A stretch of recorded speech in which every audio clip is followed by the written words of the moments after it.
Let's get started. It's 4 a.m. Hi, everybody. Hi, everyone. Hi. Thank you, everyone, so much for being here. This is part of our series that we're calling You Are the Union. And I first want to introduce the faces on your screen. I'm Amir Talai. We also have Ellen Crawford and Katie Von Till. All three of us have served as SAG-AFTRA board members and on multiple committees, local and national. So been doing these live streams for a few months now, but it's something I've wanted to do for years, which is to get elected leaders in the room with other members to sort of bridge the gap a little bit. There's this feeling that there's the union and then there's members. And it's really important to remember that you are the union, right? The union is not a corporation like Disney or Walmart. It's us. It's you and me. And if you want to change things at the union, you have the power to get involved, right? Whether it's volunteering at the union, giving feedback to staff and leaders, or just getting more informed about it, right? Go to meetings, whatever, and then advocating for your fellow members out in the world. So today we're going to be talking about non-union work, right? What are some of the risks that you want to be aware of? What is the impact of doing non-union work? The impact on yourself, the impact on other people, your fellow members, future members, and how is SAG-AFTRA engaging with non-union performers to make things better for everyone, right? There's a really cool cross-section of folks watching right now. I know there's some elected leaders in here. There are some longtime members in here. And there's folks who are interested in joining the union and who just want to understand it a little better. And that's really exciting for me. But what that means is some stuff is going to be over some people's heads and some stuff is going to be a little obvious to others. So I'm just asking everyone to please be patient with one another, right? Because we all have the same goal, which is to improve conditions and wages for all performers, right? So I want to be clear about something. Ellen and Katie and I are here as individuals, not as spokespeople for the union. You know, we've been elected to various positions, but we don't have the authority to speak on behalf of the union, right? We're here as ourselves. So we might not always have the answers to your questions, but if we don't, we'll help you look for the answers, right? We might not always have the ability to act immediately on any ideas that you have, but I can tell you that hearing your feedback is what helps make us better leaders, better able to represent you, right? And I know there's other elected leaders from around the country on this Zoom or on YouTube, and I know they're interested in knowing what's on your mind. And then P.S., since we're not here in an official capacity, we can actually be a little more candid about our opinions, notwithstanding any confidential matters that we can't comment on. So here's how it's going to work. I just want to set a rough agenda so that you know what to expect. If you have a question that you want to ask us or a comment about something that you want to see changed or implemented, go ahead and put that in the chat box, either on Zoom or on YouTube. And then Jen Levin, who is an LA delegate, she's going to get them to me. She's on here. She's going to get them to me to read. Don't wait till the last 20 minutes. All right, start like now. Start typing, okay? Or raise your hand or whatever. I want to get to as many of your questions as possible, right? So we're going to be prioritizing frequently asked questions, first-time questioners. If you want to ask a question or offer a suggestion on video, just let Jen know in the chat what you want to talk about. And then you just have to be on Zoom as opposed to YouTube. And YouTubers, the Zoom link is in the description. I just ask that if you're on video, please keep it brief so that we can get to as many of you as possible, okay?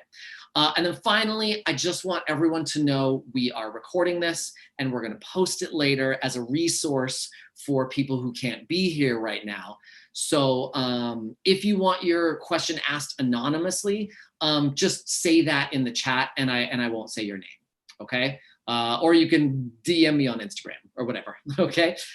So let's get started. Let me look and see if any questions have popped up yet. Okay, not yet, but I know there's a few sort of frequently asked questions. So I'll get to one of those immediately. And Katie, I'll go ahead and ask you this, if you don't mind. Sure. If I see a non-union spot is getting done and I feel like there's something shady about that, I feel like I should let the union know. Maybe that should be a union spot, or maybe something unsafe is going on. Who do I notify and how? Yeah, so there is an email address that is adsgounion@sagaftra.org. I'm going to repeat that, adsgounion@sagaftra.org, that is constantly monitored, and you can send them. And even if you don't think something is off, even if you just know about a non-union spot being made, that helps us with our data, right? Because we don't know, without help of people outside of the union, how many non-union shoots there are, right? That's information we have to get from outside of the union. So if you have any information about non-union commercials, please send any and all information to adsgounion@sagaftra.org. Sometimes it is something that can be flipped. We've flipped hundreds of jobs at this point in the last year, I think. And we've also enforced jobs. Now, what's the difference between flipping and enforcing? So flipping is a job that was going to be non-union, and we found something out about it, like maybe we have a relationship with the director, or they wanted to use like a sports celebrity who may not be one of our members, but we have a way in there where we can say, hey, you might want to do this job union, we can get you better talent. Or sometimes the director will say, I only want union talent, I only want great talent, things like that. There's like a little in, and we know that through the relationships we've developed through casting directors, production companies, etc. But then there are also jobs which are called enforcement, which means companies that have signed to our contract, who have agreed to make only union commercials, are on the sly trying to make a non-union commercial. And then we can go, hey, knock, knock, knock, you're signed to our contract, you have to do that union. And we enforce quite a bit of them. Now, I will say, is it all fraud? I don't think so, maybe a little bit. But I think also some of it is some of these companies get so huge and there's a lot of turnover. And sometimes it's like the smaller jobs fall by the wayside to somebody else. And sometimes they literally don't know. So it's just important to catch, and they're like, oh my God, so sorry, we didn't know. So it's just helpful if you have any information at all, whether it's a breakdown, or maybe you've got a call sheet because your roommate's on the project, or maybe you work somewhere where they're shooting it. That would be great to send in any of that information, and it would be so helpful for us as far as dealing with data and flipping jobs.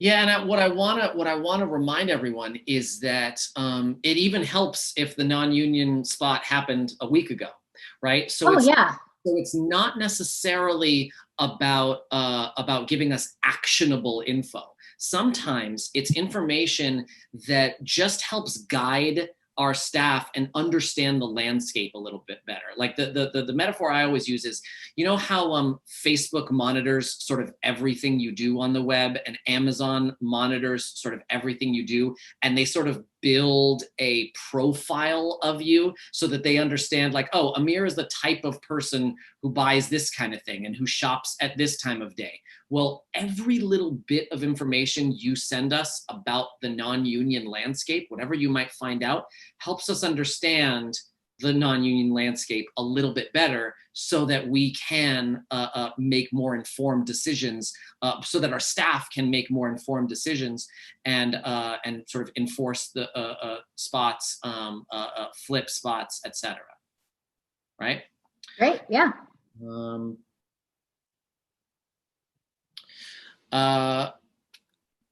Let's see, what else do we have here?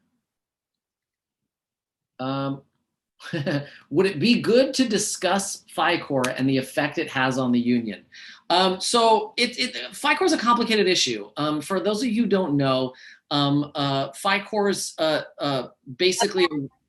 FICOR is a really bad... Yeah. Yeah. Ellen, what do you want to say about, can you tell us about FICOR? Well, for one thing, obviously, when you were saying it's a very emotional issue, obviously, with a lot of people, and there's a lot of misinformation or partial information, which makes it difficult.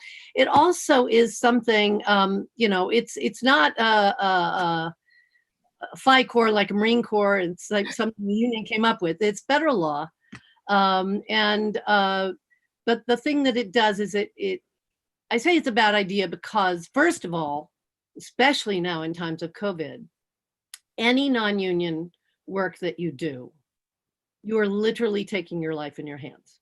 I mean, number one, during this time especially, but at any other time, what you're doing is undermining the ability, your bottom line for you and everyone else, to get good wages and working conditions. Because if they go, oh well, we can get Amir on sale, great, he's a wonderful actor and he's willing to work non-union. Why should that then eventually all of your wages and working conditions go down the tubes, right? The reason why I say it's an emotional issue, it really is important because everybody's situation is different, that you have this conversation one-on-one, because everybody's situation is different. Very important to have that conversation. But I think also the most important thing is that you speak to the person who knows the most about it, that can really help you and talk you through it. Her name is Kekoya Friend, and honestly, it's a perfect name because she really is a wonderful, wonderful, very compassionate and open person. She's also the most knowledgeable.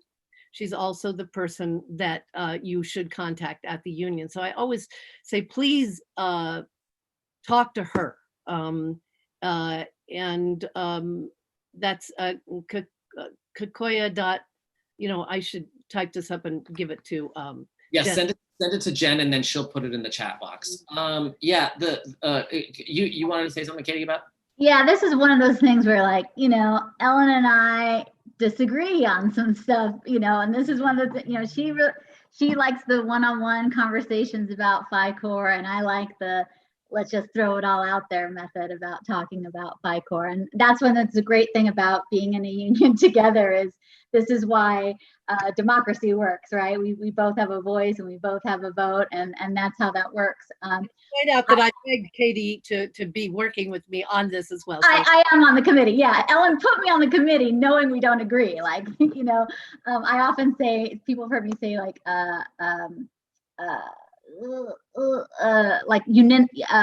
things being unanimous, I feel like overrated. Like consensus is overrated. It's great when you can get there, but I love things not to start with consensus so that we can move toward it, right? I love that. I love the discussion and really breaking something down. Here's a couple of thoughts about being FICOR. Remember, we're a labor union, just like all the other labor unions in this country, and we're a big labor union. And what befalls our labor union can happen to other labor unions. So when you think about your membership in a union, it isn't just you. It's the labor movement as a whole. It's workers' rights as a whole. And those things are very precious. And we've grown up, at least me, I grew up in a time where the media started talking a lot about powerful labor unions, right? And making us sound corrupt and things like that. I'm sure there are some, but that's not us. Specifically, let's talk about how this relates to commercials and non-union work, and what Ellen was saying about, well, if they can get Amir for sale, why wouldn't they? And you say, well, he can still do union jobs too. But what happens is when we get to the bargaining table with our partners is we no longer have leverage. That's all that any worker has, is their leverage of them saying, well, then we're not working. Then we're not working unless you give us all these base things, right? That's the only leverage we have. So when we break that, then we're not as able to make a strong contract. And that basically undermines the union and could cause its collapse, or any union's collapse. And then things go in front of the labor board, and things get judgments come across, and you think, well, that just affects our labor union. But no, there are other labor unions that are also governed by the National Labor Relations Board. And so what you're talking about here is workers' rights. And even if you say, well, unions are for me, which I don't understand that, but if you did, you have to say to yourself, but I'm okay with it for nobody else. But I'm okay with everybody having to bargain for themselves. And if you've ever had to do that, it's pretty tough. So I just want people to keep that in mind, particularly when you talk about the political climate of our nation. You know, I don't want to get into politics too much, but if you are a Democrat, you tend to support workers' rights.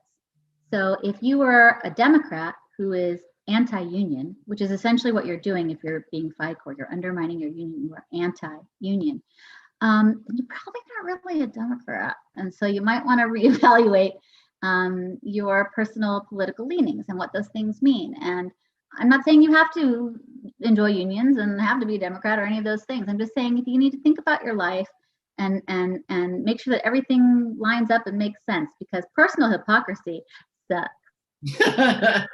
I think y'all put a pretty fine point on how being FICOR hurts the group, hurts other people. Oh, you wanted me to tell you how it's going to hurt the individual? I'll tell you that too.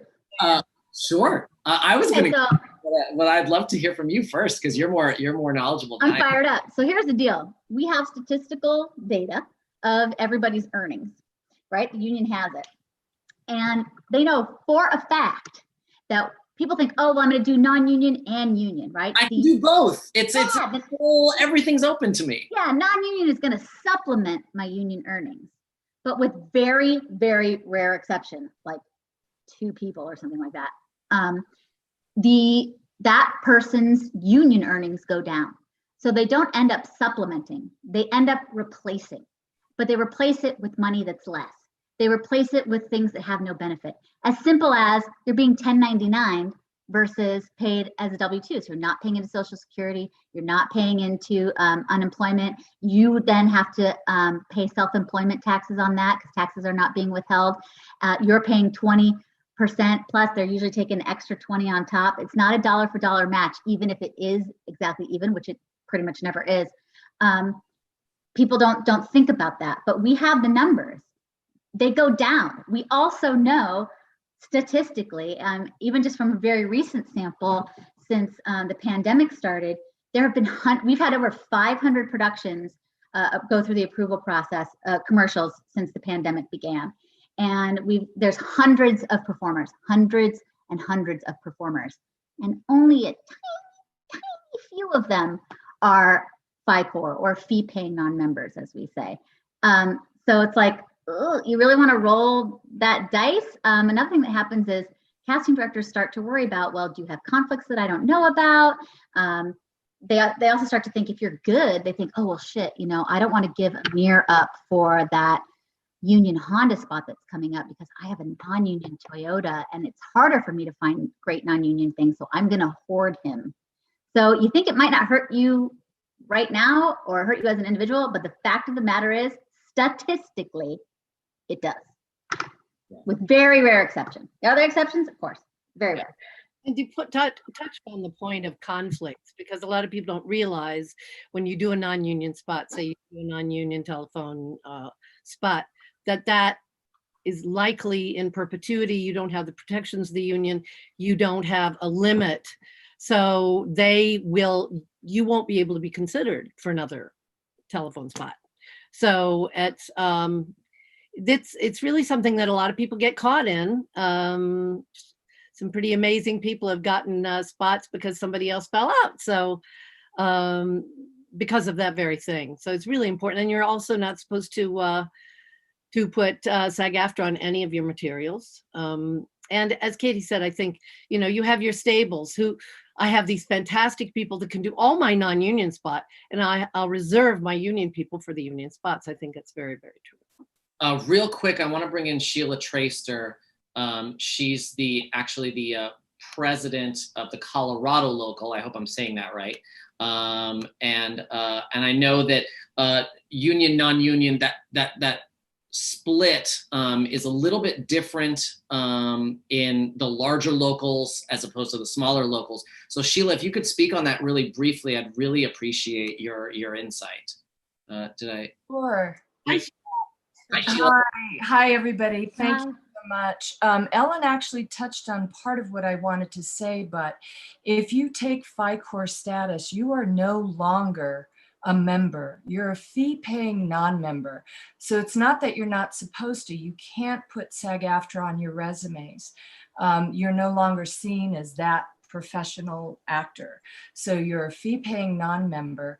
And the biggest thing that I can stress, particularly if you live outside of the major markets, is, I didn't know if these windows were on my screen or yours. No, it's all four of us together. That's all. Oh, there you go. Okay, on mine, it was just really kind of cool. So the biggest thing is that the only reason why people can take FICOR status is because we don't. If everybody did this, if it was in all of our best interests, we would tank the unions, and whatever rates you think you're making on that non-union job that you're not getting residuals for, that you are now in a non-compete situation for brands, and often not just the brand that you become the face for, but because if you're a brand and an entity recognized that way, they're not going to say, well, we're not going to use you for this because you're so identifiable. That what ends up happening is the sustainability of our business will fall out the bottom. If this was in all of our best interests, we would all be doing it. But if the unions go away, there's no sustainability, and you'll see those non-union rates just drop. And if you think, well, I can keep doing these little commercials for that small amount and keep making a living, you will get saturated in the market. That will come to an end as well. Yeah. So I just wanted to add that piece. Thank you. Thank you so much. Thank you. Amazing later. Thank you. Great. Yeah, I love Sheila. This actually sort of dovetails into a anonymous question we got. Why doesn't the union enforce the non-members cannot represent themselves as SAG-AFTRA members bylaw?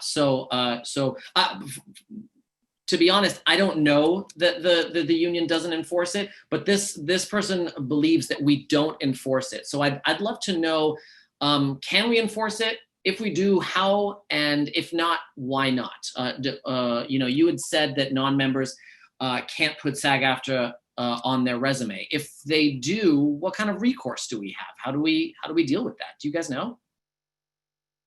Well, I know that they have sent letters out if they're made aware, and I think a lot of this also comes from there are agents who simply won't handle financial core people. So I think they have a way of finding out as well.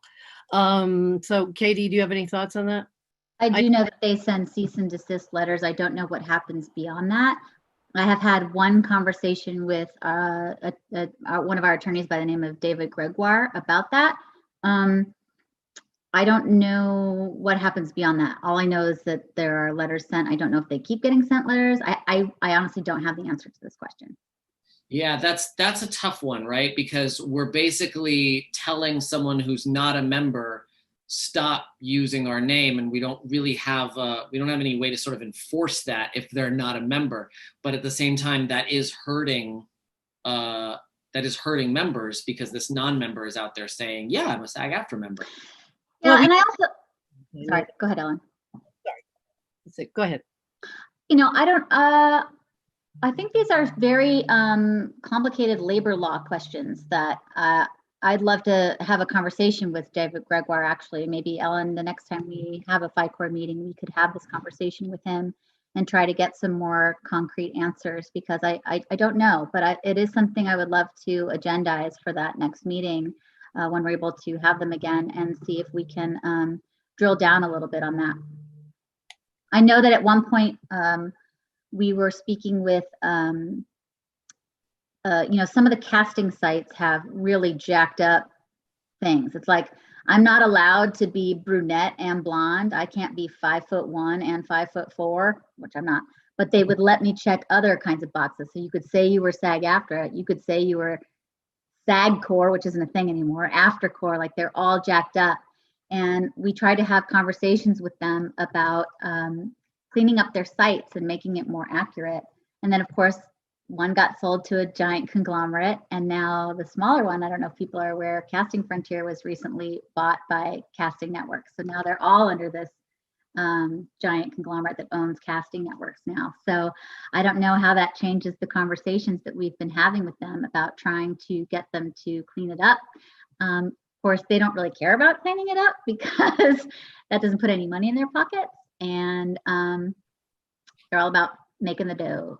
Well, I know also, speaking with David Gregoire that you were talking about, that there can be difficulties with changing it. Sometimes it's one of those things sometimes where you change it and then it becomes worse. So you have to be very careful. You also, because it is federal labor law, you have to make sure that you allow people their rights and you do not leave the union open to any kind of legal action. So it is more complicated because of that as well. But that's, I think. Yeah, I do wish people would do the right thing. We can't always force them to, which is really frustrating. But Anonymous, I feel you. All right. I like to say it's a very, very tiny portion, as Katie said, of our union. It's like oh yeah, here's the other thing. A lot of people will say they are FICOR and they are not. And what do you call that, Katie? LICOR, but I didn't come up with that. I'm not sure who did. Maybe Kevin West, I think, or somebody. I'm not sure. But LICOR, it's LICOR, right? You say you're FICOR, but maybe I did. I don't know. Anywho, we've been saying it for a couple of years now. But yeah, people will tell you they're FICOR because they know that they're doing something shady. They're working off the card. This is my cat. Sorry to hi cat, meow. So they will lie and say that they're FICOR when they're really not. Right. So when somebody says to you they're FICOR, and then you see them do a non-union commercial, you can still go ahead and report that to the union because that person can be brought in front of the disciplinary committee and pay fines. And sometimes those fines are pretty darn hefty if they want to stay in the union. So just be careful. People aren't always truthful. Yeah. Thanks, Katie. Okay. All right. So we covered this a little bit, but I'm going to ask it again. If you know of another union actor doing non-union work, what should we do? So we covered this a little bit at the beginning, which is to send the union an email at adsgounion. You can send that same thing to adsgounion at SAG-AFTRA.org. All right. I am new to acting and having success getting small non-union commercials. What are the pros and cons of joining a union? My concern is I don't have enough experience to book union work yet. So it's important to consider. If you don't mind, ladies, I'll answer this one. It's important to consider doing non-union commercials and non-union like short films or indies and stuff like that. If you do a non-union indie or a short film or like a sketch or something like that, sure, you don't have the protections on set, which is regrettable. You're not getting paid as much. That's regrettable. But chances are that's not going to have sort of a long-term effect on your career. Whereas non-union commercials really, really can. And we talked about that a little bit. As far as the pros and cons of joining the union, well, the pros are you get better safety protections, you get better pay, you can qualify for benefits. The cons, if you are entering a talent pool that is more experienced than you, sometimes, yeah, it can be more difficult to book work. But the work you do book is. I love your cat, Katie. I'm sorry. It's all good. The work you do book is going to pay better. It's going to be more prestigious. Can y'all think of any more? I mean, another pro is that you're part of a community, right? A union is more than just a card, right? It is a group of people who are fighting for one another, and that unions are one of the few remaining institutions that are fighting for the 99% of us, right? Who are fighting for everyone. And to be a part of that, it feels different, right? It feels like something. It means something. It does. I remember I actually joined Equity first. And when I got my Actors Equity card, I just remember that feeling of like, this isn't exactly true, but I was like, I've made it, right? It's not exactly that, but I've made it. I did it. It was like that thing I was shooting for that I got. But the other thing is, being a member of our union, there are a lot of other benefits besides pension and health benefits. We have all kinds of discounts for various things.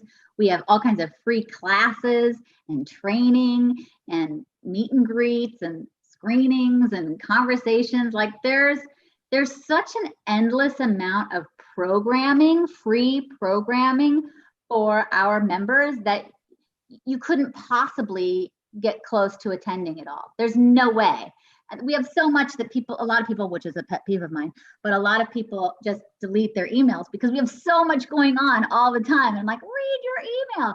But because we have so much going on all the time, there's a ton of communication about the programming. But yeah, there's all kinds of free stuff, discounted stuff. That makes it really great. I just heard that we're rolling out a discount soon for like people who are setting up home studios and self-tape stuff at home. The union is working on getting discounts for people. So since everyone is doing that now.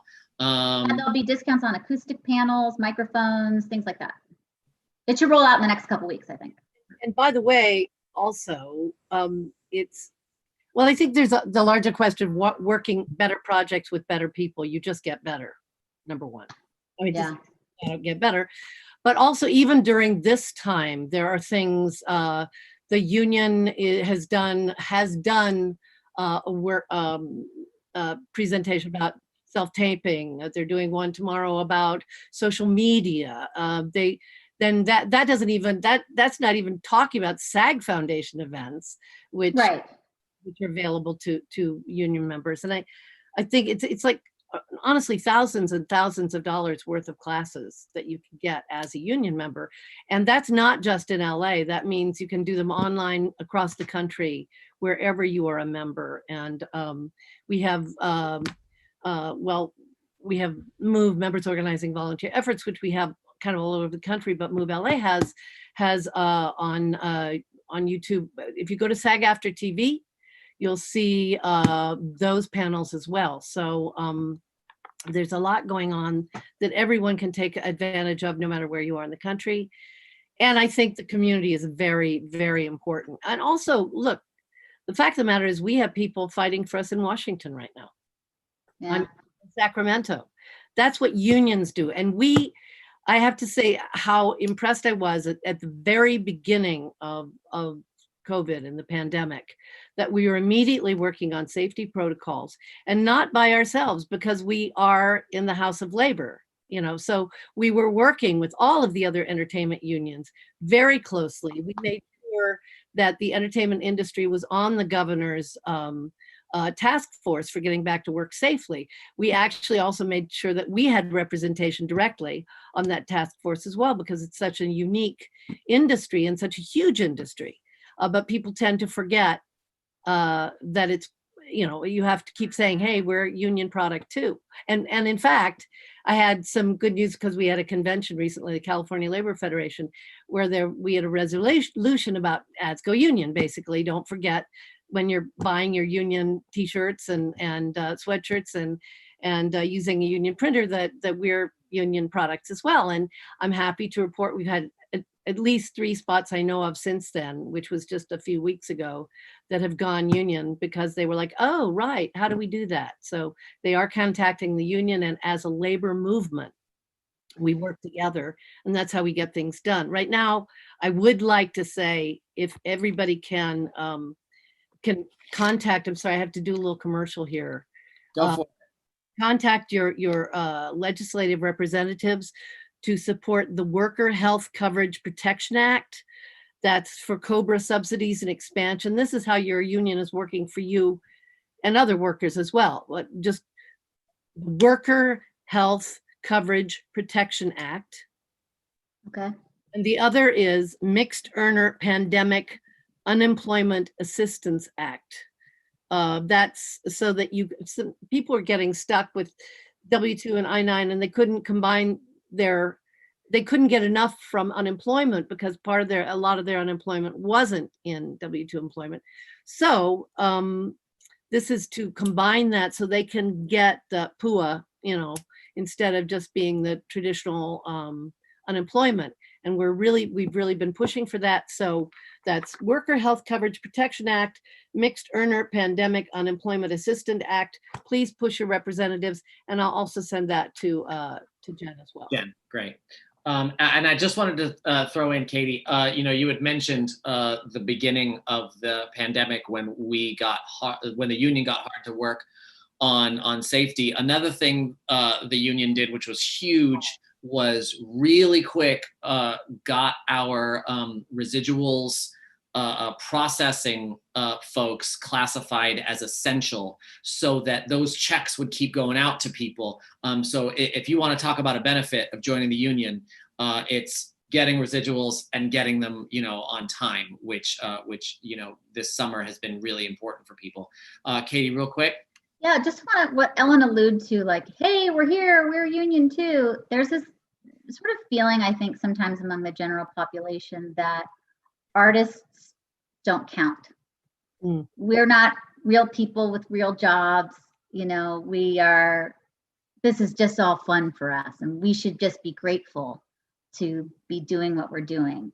But we help corporations make a ton of money, and we are cogs in a giant machine, but we deserve to be paid like any other worker, and we deserve to be paid fairly. And part of joining the union is your ability to say, no, I'm not just having fun. This is my career. This is how I make a living. This is how I support myself and support my family. I'm not just having fun, and this isn't skit night at camp. So I think that's also part of what being in a union helps do. It legitimizes artists. Great, thank you. If I am submitted, hi Kayvon. Kayvon wants to know if I'm submitted by my agent for a non-union commercial, how do I say no? Should I say no, and how do I say no? That's a great question. Do either of you want to take that, or? I'm happy to, or you can as well. Yeah, I mean, I think it's a tough conversation, right? But you have to have an open enough communication with your agent to say, I believe that it is best for my career and for unions in general for me not to do non-union commercials. And if they disagree with you, then you gotta think long and hard about whether they're the right agent for you. In my opinion, they're not. I think that they should be able to respect how you feel about unions, right? Katie, you wanted to throw something out? Yeah, I'm looking it up right now. We created a document in Ellen's committee actually about what to say, and somebody who's pressuring you to take non-union work when you are union. And I'm just going through my email really quick to find it. You know what? You want me to come back to you, Katie? Can you please? I'm searching for it right now. I've got it. Oh, you got it. Great. Yeah, you're just talking about just kind of, is somebody pressuring you to go here? Yeah. And then this applies to whether it's just one job or somebody saying you should, it applies to all of it. I mean, first of all, a lot of this has to do with if somebody's pressuring you to go FICOR, but if they're just pressuring you to work off the card, for one thing, working non-union, as Katie said, you can come before the disciplinary committee. And so, but I think more to the point is what you were saying about you want to be able to say you're SAG-AFTRA, because frankly, that's on your promotional materials. It means you're a professional. That's number one. Working non-union, I will tell you that when we've been at, also another point is when we've been doing an action, when we knew we had members working off the card, I will tell you that the crew members were very happy to go in wearing our buttons. Crew does not look happily upon non-union performers either. Ellen, I mean, I know that there's reasons not to do non-union. I feel like we've gone over that. I'd love to focus on specifically Havon's question though, like how do I talk to my agent if they submit me for non-union? Did you have anything? We have that. Yeah, but I mean, you don't want to contribute to the bottom in wages and working conditions, which we already talked about. I mean, wanting to stand up to corporate greed is, I mean, that's your personal feeling about it. You should be able to say that, and that the bottom line will be driven down not only for you, but also for the agents in the amount of money you're going to get. So it does make sense for either one of you.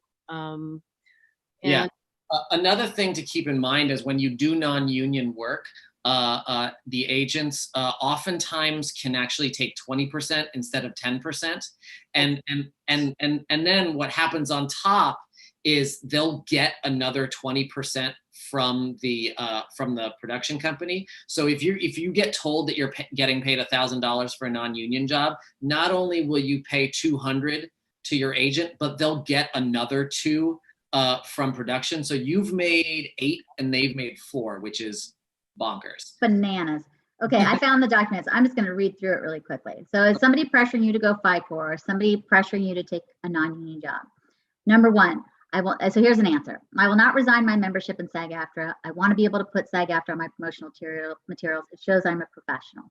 Number 2, I do not want my union earnings to go down. We talked about this. Statistically, that is what happens to those who resign from SAG-AFTRA to go FICOR. Number 3, I don't want to risk not being reinstated in active membership if I change my mind. If you do change your mind later, it can be thousands of dollars to rejoin. And there is no guarantee that you will be reinstated.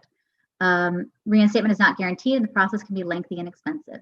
I do not want to contribute to the race to the bottom in wages and working conditions. I want to stand up to corporate greed. The bottom line will be driven down for actors and our agents if advertisers feel they can hire talent for less.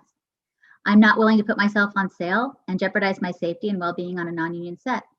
I want what the union provides: residuals, health and pension contributions, and reinforcement if I'm owed money. That's another thing. A lot of non-union stuff, you end up chasing your money. You can't get it, and the union helps you get your money when you're not paid. I want limits on exclusivity, so I don't lose the opportunity to book a well-paying union spot in the future because of conflict. I miss out on a high-paying union job with phone company A because I took a low-paying non-union job with phone company B. Most agents are taking a higher commission on non-union work, as Amir was just saying. In fact, some of them are doing what I believe is illegal and double dipping. I have, of course, written letters to the California State Labor Board about such. Most agents are, no participation in the benefits that we talked about: Film Society, Conservatory, SAG-AFTRA Foundation, all of which requires you to be a paid-up member in good standing. All those free programming we talked about, even some paid programmings like the Film Society and Conservatory, those aren't open to non-union. So you got to be a member in good standing to do those things, and you don't want to jeopardize that. You don't want to jeopardize it. What you're reading right now, is there a way to get that to people? Because those were some great things. There are, we have them for all of us. And if you want to talk to us personally, yes, but we have certain. So DM me on Instagram, and I have some thoughts on what you can tell your agent if they want you to audition for something non-union. Okay. But I also wanted to say something, because my friend Sheila, who was on earlier, and I were talking today, and she was saying, I think, which is a very good piece of advice, which when you're working, particularly people who work non-union spots, they'll just get the check from the agent. They have no idea what happened with that money. They don't know what Social Security, FICA, any of that. They don't know how much was taken out of that check or what happened with that check. So make sure when you get your check whatever the job is, that you get the original copy of the original check with the check you're sent. If my SAG-AFTRA franchised agent submits me for non-union, can they do that even? Should I? No, report it. I should report them to the union? Yes. Okay, great. Mine hasn't. Mine's freaking dope. Well, But very few, mine's dope too. But my, a lot of agencies, particularly in Los Angeles, aren't SAG franchised anymore. They're members of the ATA. So, but if yours is SAG franchise and they're doing that, report it, report it, report it. got it. Thank you. All right, let's find another question here.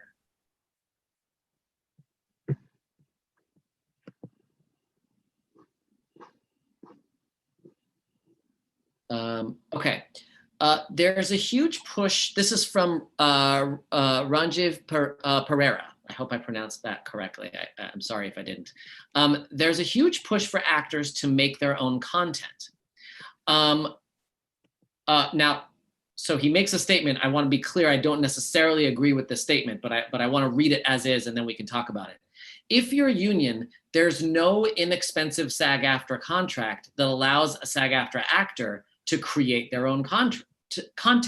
What should they do? So first of all, let me ask if that's true. Is there no inexpensive SAG-AFTRA contract that allows a SAG-AFTRA actor to create their own content? That's simply not true. I've created several things under the new media contract where pay is actually deferred unless you make money, and of course, never making money on that stuff. But I even just now during the pandemic helped produce an ultra low budget project agreement feature film, which the wages are like $200 a day, which is pretty damn low. There's a lot of opportunities for actors to make low budget things. There are student agreements, new media agreements, ultra low budget agreements.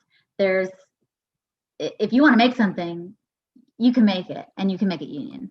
So what's interesting, yeah, I mean, I've produced my own content where the pay was low / deferred, and where'd that question go, Jen? That's okay.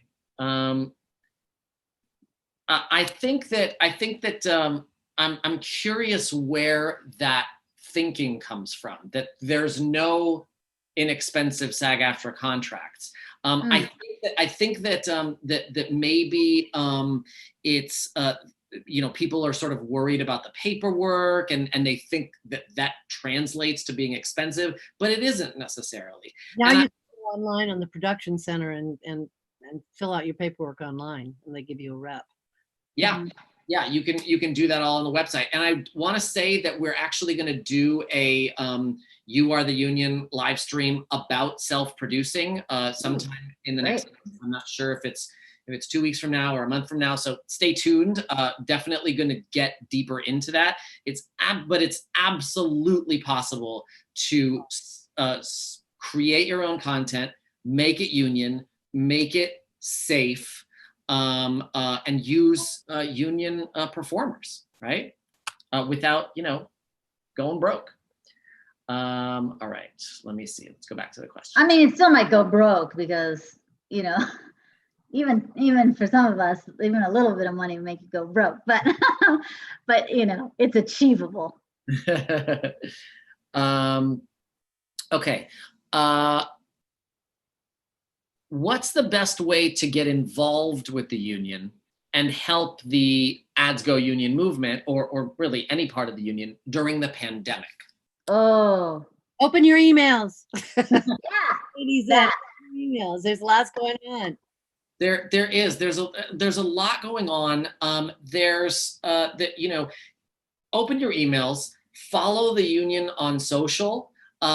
Because what's going to happen, what's important is, even if you can't participate in specific actions, it's extremely useful to get informed with accurate information so that you can help spread that accurate information, right? So just reading the union social posts, just reading your emails, even if you don't act on it, knowing it can make a difference.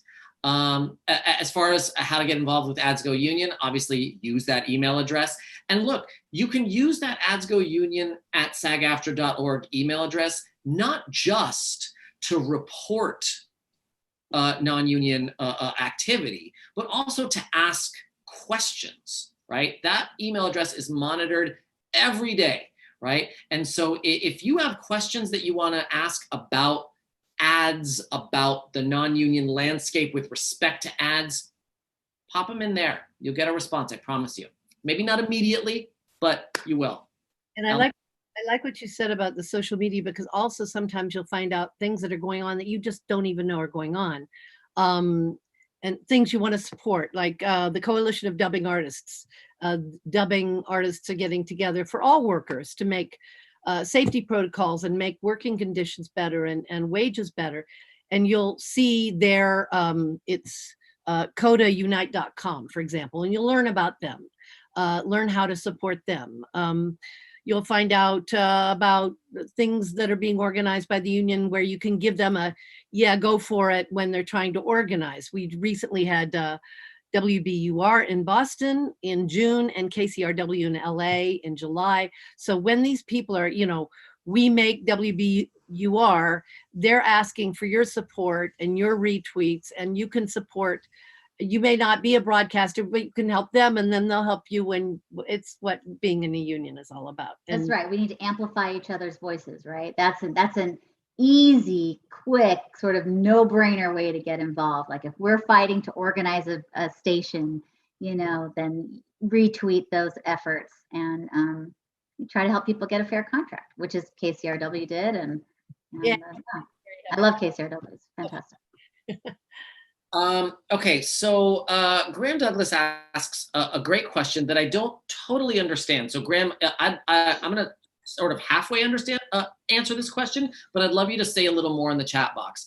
How can we get the more successful members to pay it backwards? I feel like we're operating as a whole from an uninformed position. So I will say a couple things about successful members, but if I don't completely answer your question, please say a little more. So first of all, I know that a lot of people are like, hey, we're struggling. How come stars aren't doing more for us? So I will say that that the big stars are actually personally donating, as well as raising a lot of money for the SAG-AFTRA Foundation. And the SAG-AFTRA Foundation is helping countless members right now with just paying off regular bills, because obviously a lot of people are struggling. These stars can't write checks to the union or to the health plan. That's actually illegal. But they're donating tons of money, both anonymously and in these big sort of Zoom fundraisers that I'm sure you've seen, to the SAG-AFTRA Foundation, and that's helping people a lot. If you're talking about, we're talking about millions of dollars they're giving, by the way. Yeah. Two actors in particular, I know, each gave $1 million. So it's big money. There's also a confusion, because I know the old emergency fund, you had to have made a certain amount of money in SAG-AFTRA.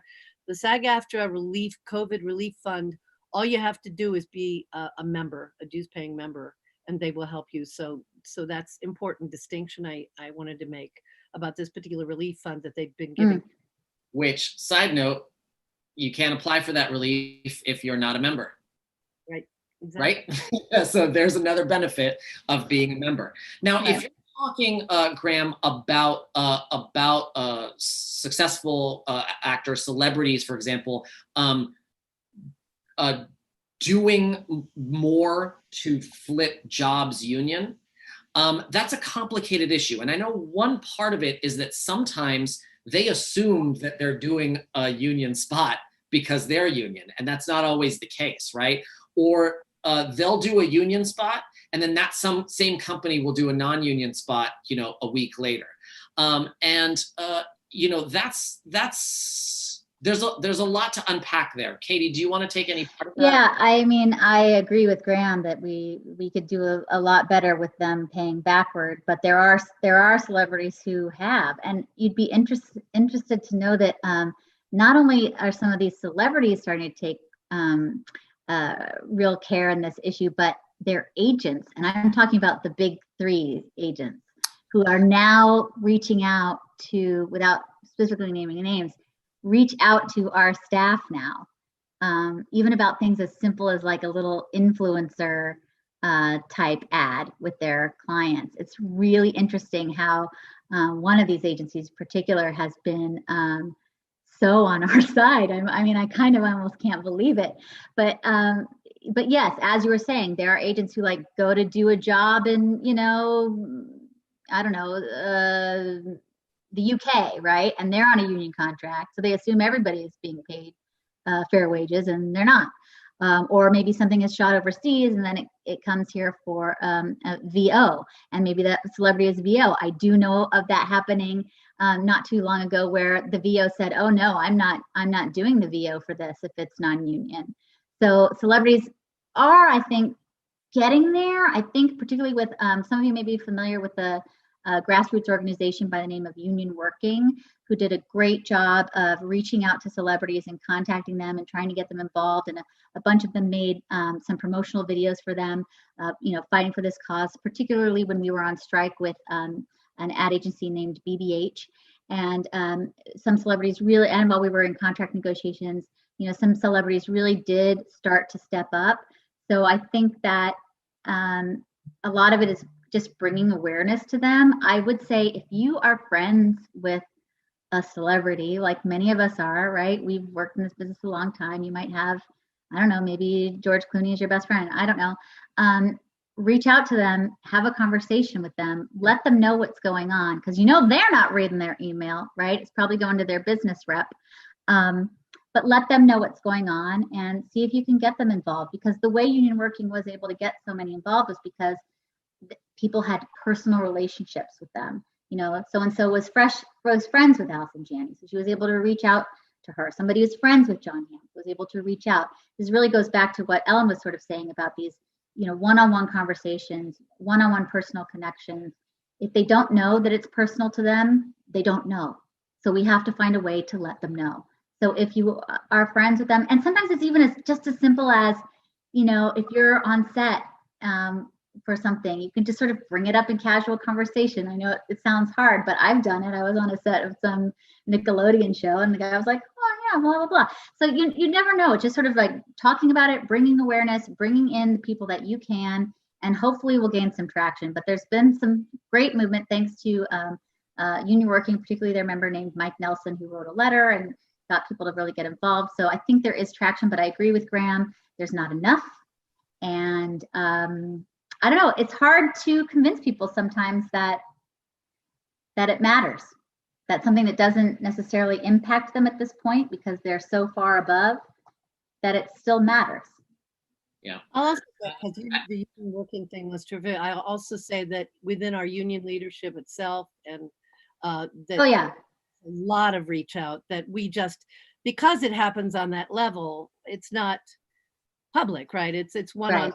So that happens a lot. I think people aren't really aware of how many phone calls and meetings really go on in that way from the union directly and union leadership directly, because it's not public. Right? Yeah, like I know that one of our recent flipping of a celebrity-owned company, and I won't say which one, happened because our president, Gabriela Carteris, reached out to her personally, and they had personal one-on-one conversations about it. And that had a big impact on this person making their company a signatory. And when you say signatory, meaning a company signatory to the commercial contract, meaning it's sort of like taking a vow. I vow, in order to get access to all of these union performers, I must vow to only use union performers. That's kind of what it is, if that makes sense. Great. All right. We've got a half hour left, and the questions are coming fast and furious, which is extremely exciting. I know I'm going to mispronounce this, or maybe I won't because I'll be awesome. But Errol Ampelokio wants to ask, if you are a non-union actor, how do you know if you're being taken advantage of for non-union work? And if you're being taken advantage of, how or where should this be addressed? For example, another non-union actor I met did a gig for a non-union commercial and was supposed to be a 4-hour shoot. But once they got there, production told the actors to stay on set for another 4 hours without extra compensation. What should be done in a situation like this for non-union actors? So I hate to tell you this, but nothing, right? Like there's nothing you can do because you don't have a union to fall back on. And that sucks. Like, I don't want to see anybody taken advantage of, right? I don't want you to get told one thing by your agent, and then once you get to set, they flip it on you, and they're like, yeah, actually, it's not $200 for 2 hours. It's $200 for 6 hours. Take it or leave it, right? Which is what can happen on a non-union set, right? That can't happen on a union set because you've got the weight of the union protecting you. It's, go ahead, Katie.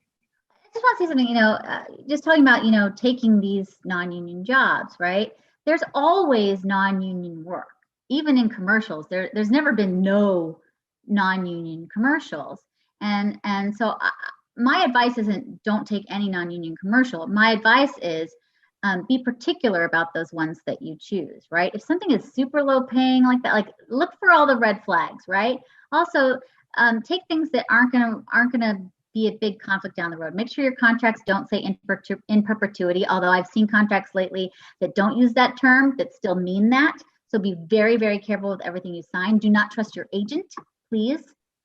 Please consult an attorney if you can, or a friend. Get anybody to look at that for you. Make sure you understand it completely. But what I would say is if, look for those red flags, don't take those jobs. But also it's like, don't take the non-union like Pepsi job, right? Because that's going to take you out of like all the soft drinks forever and ever, right? Whatever. Take the non-union like Bob's Market of Toledo, right? Something like that. Something where, they have a certain, even though their budget might be tiny, that for them it's a big thing, right? As opposed to a bigger corporation, playing it down. It's somebody reaching up, right? So, Bob's Bridal or Bob's Pizza or, things like that. Those are the non-union jobs that if you talk about the person saying earlier, how do I get experience? That would be my suggestion if you're looking into getting some things in the commercial world. Again, exposure, as Ellen was saying, in commercials is never a good thing. Never. It never helps you get more work. It's the opposite of theatrical stuff.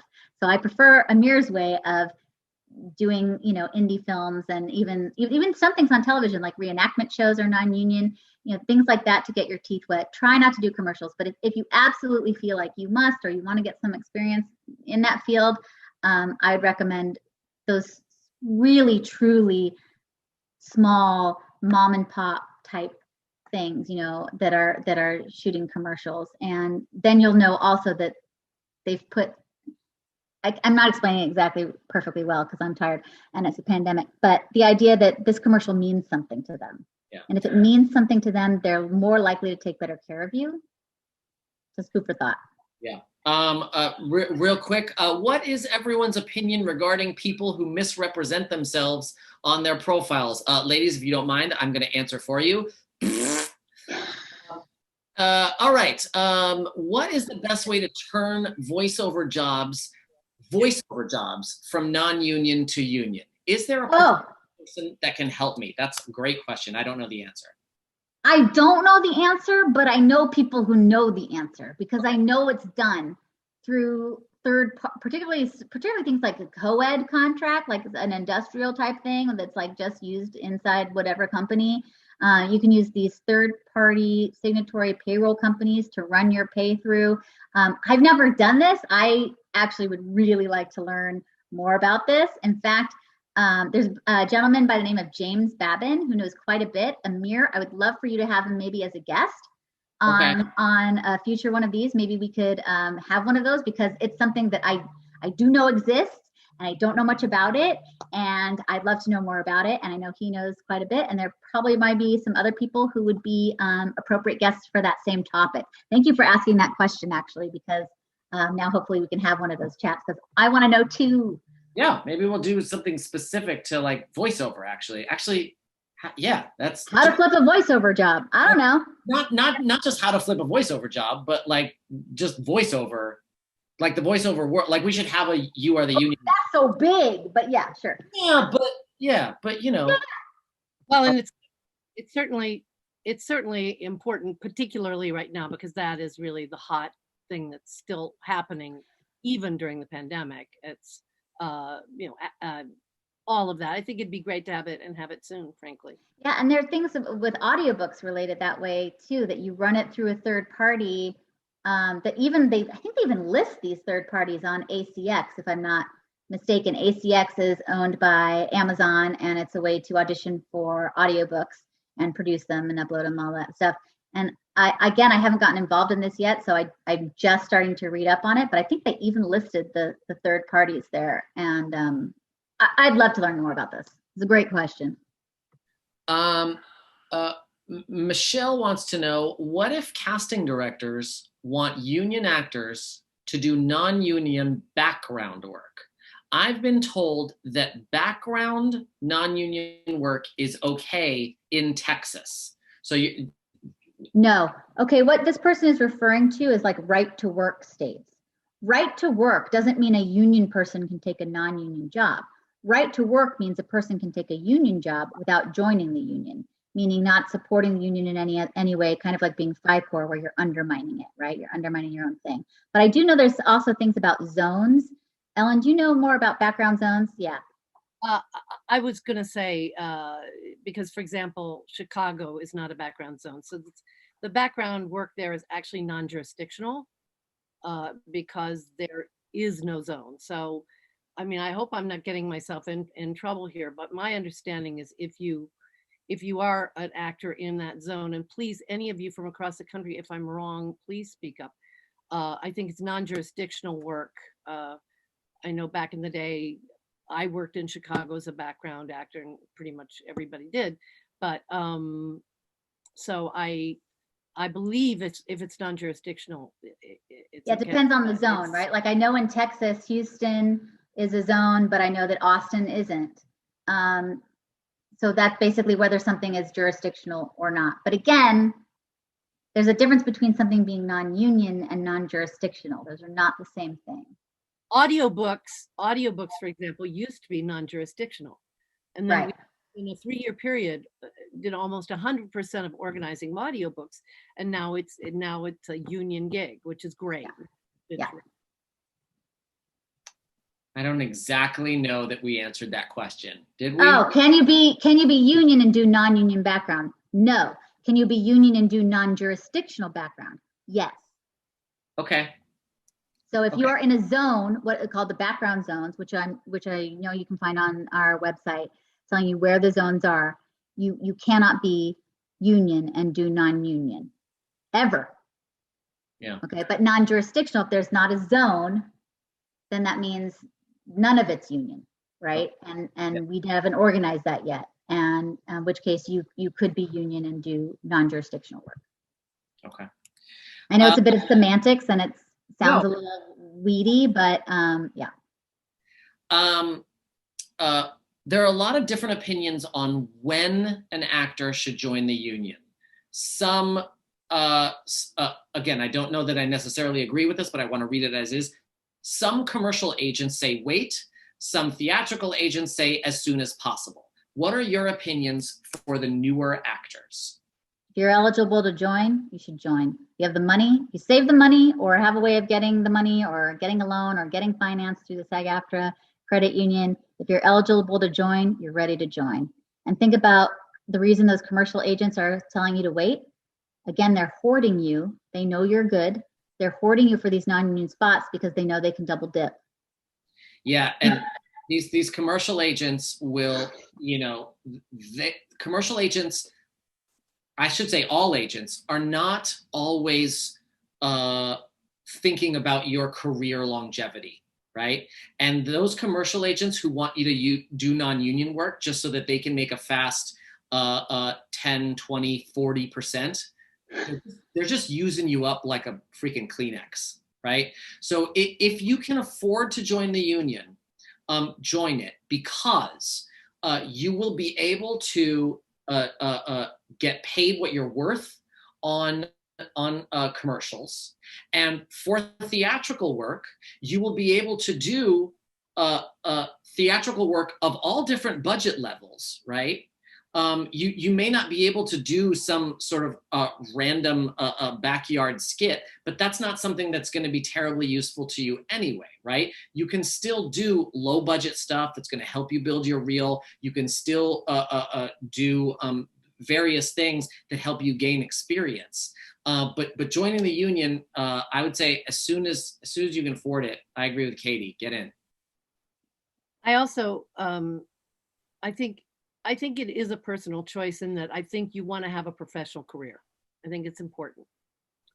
I think that it's, this is a profession, and it's not an easy profession. I'll tell you, having my entire life, when people go, there aren't enough roles. There were never enough roles. There will never be enough roles. However, there's more content now than ever. And what I was going to talk about, the other person saying, what work should a non-union person do?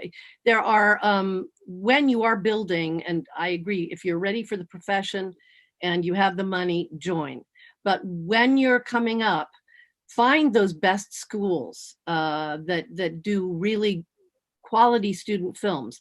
Work with some up and coming directors who may become, huge directors at some point.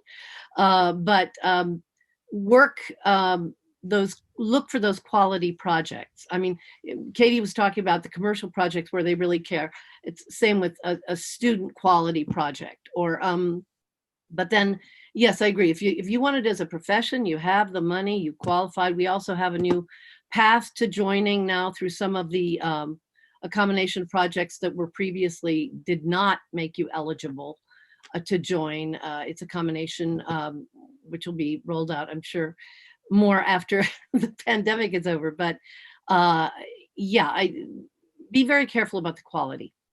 I just want to say, what she was saying about student films, I did John Chu's student film at USC. For people who don't know, tell them who John Chu is. John M. Chu directed Crazy Rich Asians. He's directing In the Heights that's coming out now. He did the Step Up. He did the remake of Annie, was it? He is a huge director, and I did his student freaking film in college. I also did Vince Marcello's film, and he directs all these he directed a Teen Beach movie and wrote it for Disney. Does all those American Girl movies. You never know who you're gonna meet, who's coming up. And it's kind of also exciting if you're coming up, to try to come up at the same time as somebody and just sort of build your little cohort of people that you will continue to work with throughout your life. I did not do that with John Chu, and I should have. But the reason I got in his movie though is because total fluke, but he's from my hometown basically, and his parents own Chef Chu's Chinese restaurant, and another one of my friends from home actually got me in his movie. But anywho, right. Yeah. Okay. So this is such a thoughtful question. Thank you so much for this, Kevin Ashworth. Is there any evidence that exploitative non-union work falls into a pattern of using demographics who have historically been exploited? Of course, unfair wages are out there for all performers, but is it maybe in the case that in this Black Lives Matter era, we could participate in anti-racist behavior by targeting, for example, commercials where the non-union breakdown is looking for Black performers? So yeah, I mean, I think it's sort of self-evident that that they're always going to look to exploit workers, right? And the ones who they are most likely to exploit are women as compared to men, people of color as compared to white people, queer people as opposed to cis people. And so, yeah, I think I've definitely seen this, that that there've been there's a lot more companies targeting people of color for non-union spots because maybe actors of color don't have as much information about the union, or can't get into the union because of the systemic racism that sort of affects every part of our society. Yeah, right? we know there are fewer roles for them, right? So, and you have to get a role to get eligible, right? So if there's fewer roles to begin with, how you got to overcome that hurdle. There was a, you may have seen me tweet about it a month or so ago. There was I believe it was Facebook, did a non-union spot asking for a multi-generational Black family, and it just left the worst taste in my mouth, because it feels like they're taking advantage of a movement and looking to, make their company look better by hiring Black people, but then they're not willing to pay those Black people fair wages. Like, that's bonkers to me. And yet totally on brand. By the same token, I think, people of color, on average, can afford to join the union less easily than white people. And so there is an element of producers sort of preying on people of color for that. And I think that on people of color, preying on people who are young, who need the money, preying on, all kinds of people. Like, remember, not everybody, but a lot of people are out to make a buck. And if you can help them put more in their pocket, they're going to go for it. Yeah, how can we participate in anti-racist behavior? I guess be especially on the lookout for those non-union breakdowns that seem to target people of color, particularly young people of color, right? Because there are plenty of talented union people of color, right? But these companies know that they can prey on people who maybe have less access or less information. So yeah, be on the lookout and use that email address, right? adsgounion@SAG-AFTRA.org. Let's see.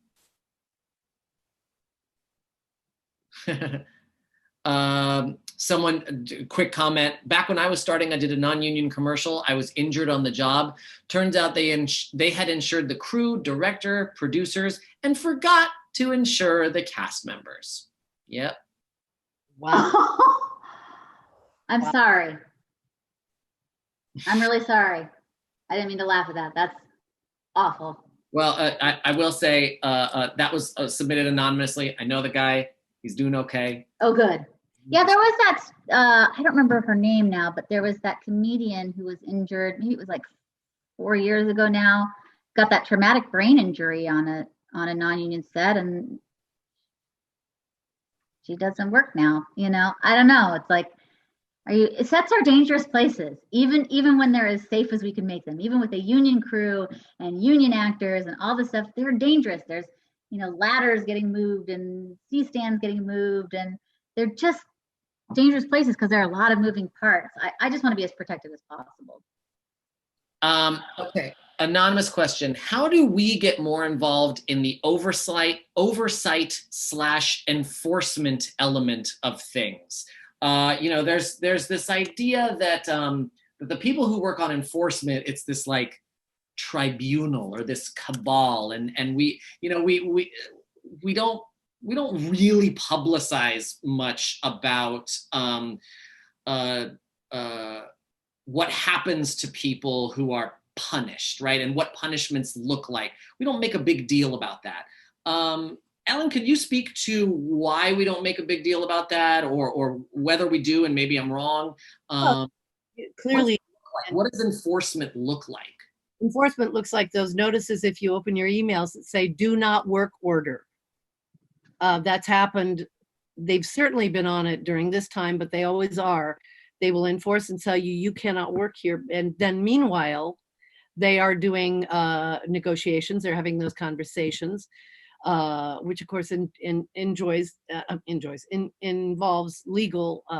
our legal counsel. And when it's settled, it's settled. But you will get do not work orders regularly if you open your emails. But the other thing I wanted to say was, what's really important about it is that enforcement also, they can't know every time something needs to be enforced. They can't know everything that happens on a set.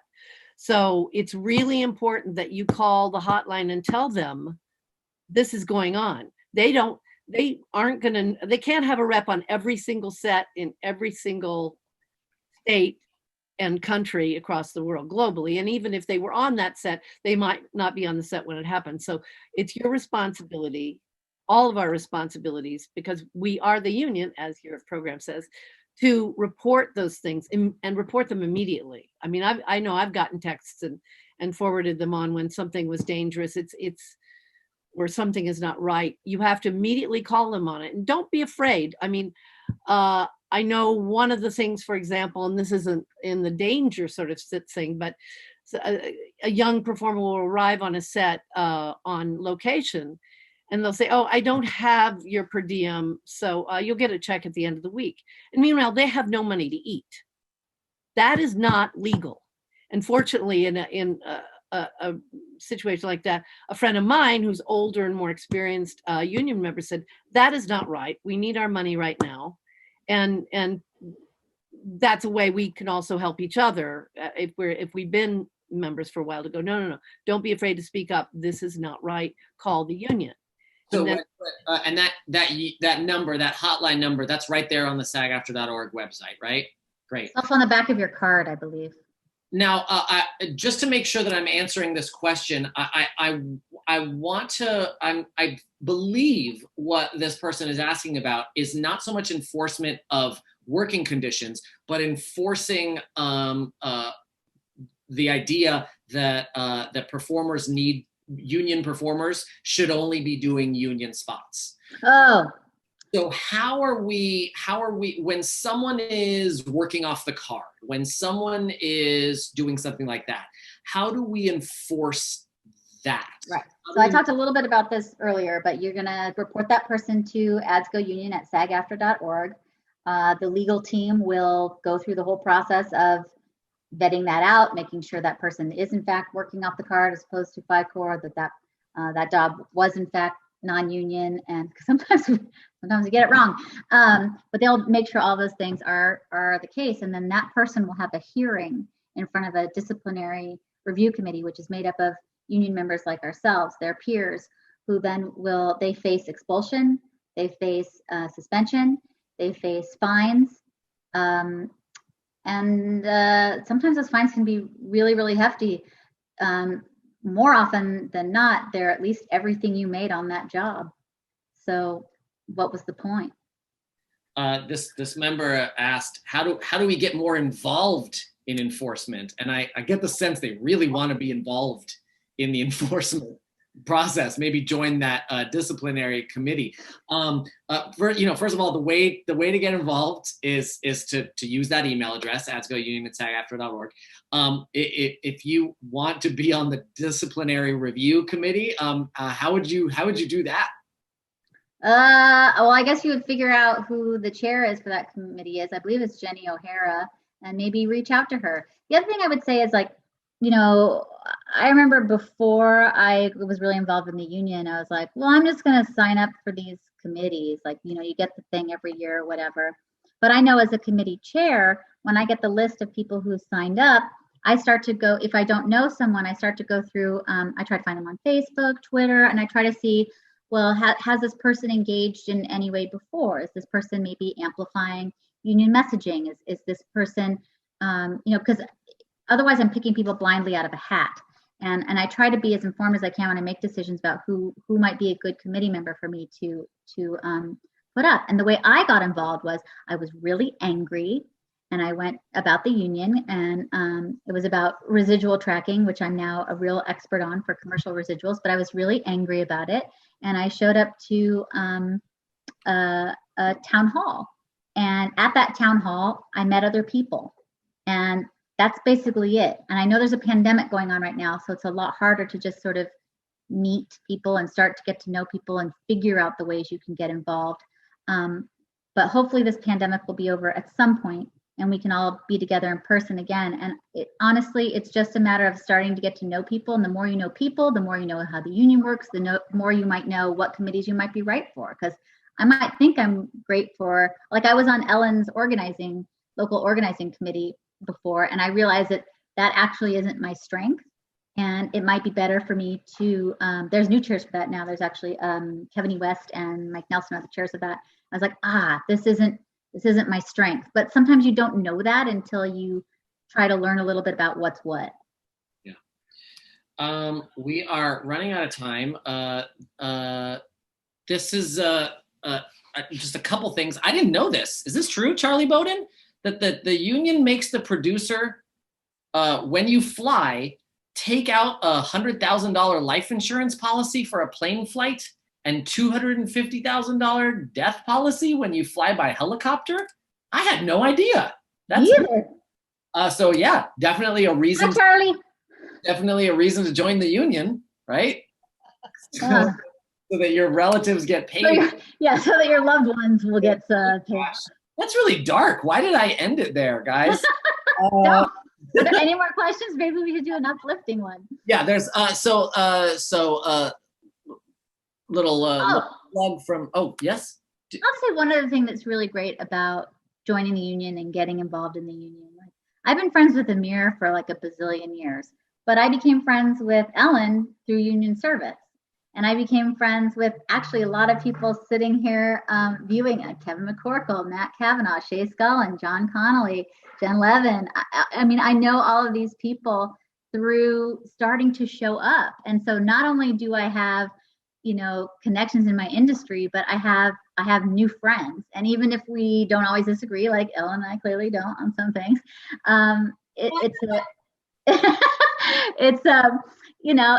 it's great to have like-minded people with whom to hang out. I think that's a great place to end it. But go ahead, Ellen. I'd like to say, I think it's also not an either or. Like Katie, you and I have had conversations where I realized we need to move forward. Given social media, there was no question we needed to come up with talking points and do things. So I think it's not an either or. I think that's how you come up with some really great solutions, is having a lot of people who may come at things from different points of view or different perspectives, and finding a way to move forward. Totally. Awesome. Folks, so a lot of people keep asking, like, how do I get more involved? And again, check your emails, follow the union on social, download the SAG-AFTRA app, check out the website. There's a ton of information on the website, including like information that's useful to use, information that will point you in the direction of service, of being involved, of pitching in.